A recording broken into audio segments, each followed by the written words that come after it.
the number one safety for both of us, Dolan, should not be surprised. He's probably going to be the first safety taken in this year's draft. That is Malaki Starks out of Georgia. What do you like about him?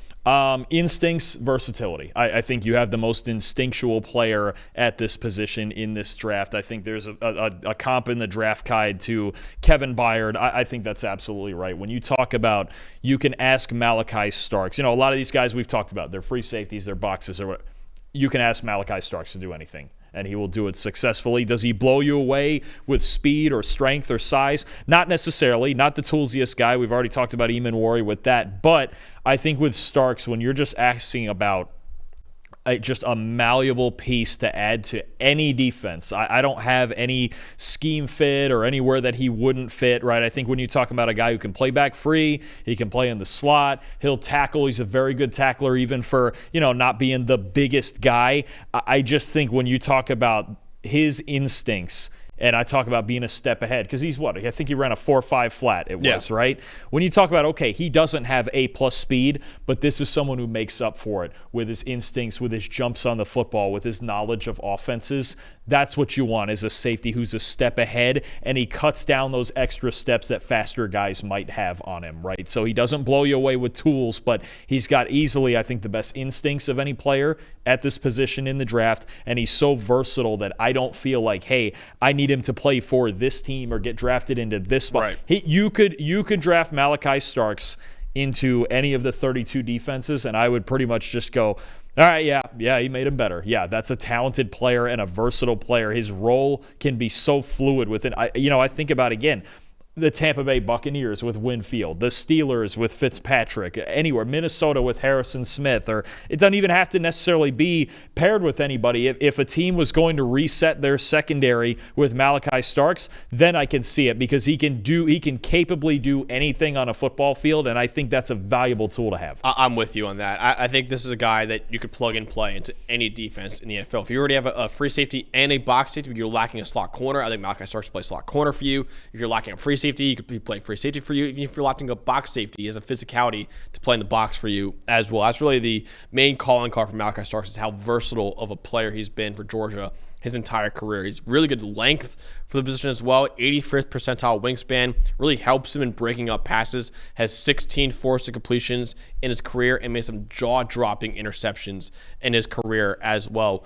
Again, very versatile player, a really efficient tackler, which kind of helps out with his wingspan as well. 7% career missed tackle rate, is in the 97th percentile for his career, and a 90.3 run defense grade in his career as well. Smooth mover. He has great burst, really good speed. He had a 92nd percentile broad jump, 83rd percentile 10-yard split, and ran a 4.5 in the 40-yard dash, which is above average for a safety as well. Now, the weaknesses for him.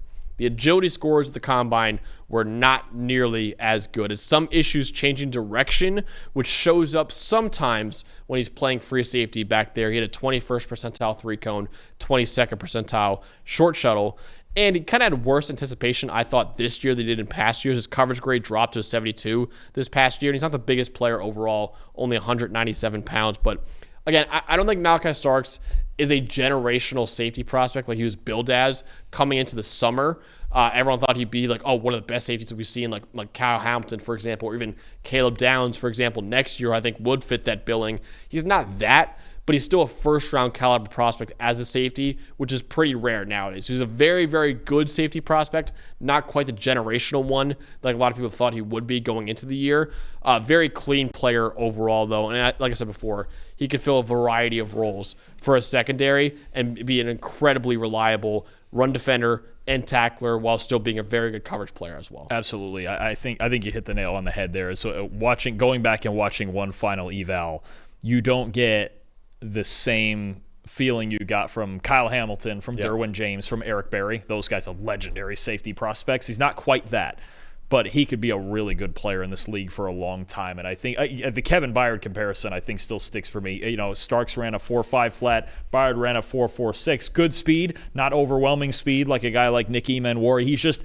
Starks is not going to be a guy that blows you away with traits, that blows you away with explosiveness. Or there's a couple crazy highlights, especially playing down there in the Georgia Dome, which could be fun again. Who knows? We'll see if he plays there more often. Maybe we see more of him. Both of his unreal picks came in that Right. Same kind of in the same stadium. Right. Yeah. Against Oregon and Clemson. Yeah. Imagine him with Jesse Bates in Atlanta. Wouldn't that be fun? Yeah. I know they need pass rush, but I'm not.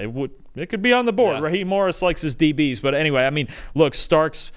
You have to watch him snap after snap after snap after snap and see how many different roles he plays in this Georgia defense and how well how fundamentally sound he is and how ahead of the game he is when it comes to his reads. Because look, he played as a true freshman, true sophomore, true junior in an era where we've got 6th and 7th year guys playing in college football. For Kirby Smart, too. Yeah. And for Kirby Smart in a very complicated defense where he is one of the main chess pieces of that defense. You're talking about a kid who is a true junior who knows football like the back of his hand and is arguably the smartest player on the field, even though he's one of the youngest players on the field. So Starks, he's going to be really good. You mentioned it, not quite on the Kyle Hamilton, Derwin James level, but I think an easy first-round pick in this class. I think an easy top 20 player in this class, and someone who's going to be a really good player for a long time. Yeah, like I said, I'd halt the generational talk with him, considering, like I said before, Derwin, Kyle Hamilton, and Eric Berry. And even, like I said before, guy next year, Caleb Downs, is going to be in that grouping, I think. That's how good that guy is. But Malaki Starks is still an excellent prospect. But I think I still have as a top 15 overall player on my big board right now. So he's still very much worth a first-round pick. I mean, we comp him to Kevin Byard. Kevin Byard's an all-pro. He's made 2 first-team all-pros, Yeah. and he's still really good in his early 30s with the Bears. He's got almost 30 career interceptions. Yeah. I mean, you're talking about if he even hit that level, a Kevin Byard level, you nailed it on a top 20 pick. Yeah. Right? I don't see any issue with that. And again, I think the tape and the nuance to Stark's game is really the appeal there. Hey, thanks for watching another episode of the PFF College Football Show. Please make sure you guys subscribe to the channel. Also, subscribe to PFF Plus at subscribe.pff.com for all of the same data and grades that we use in our show, plus fantasy tools, betting tools, and our mock draft simulator.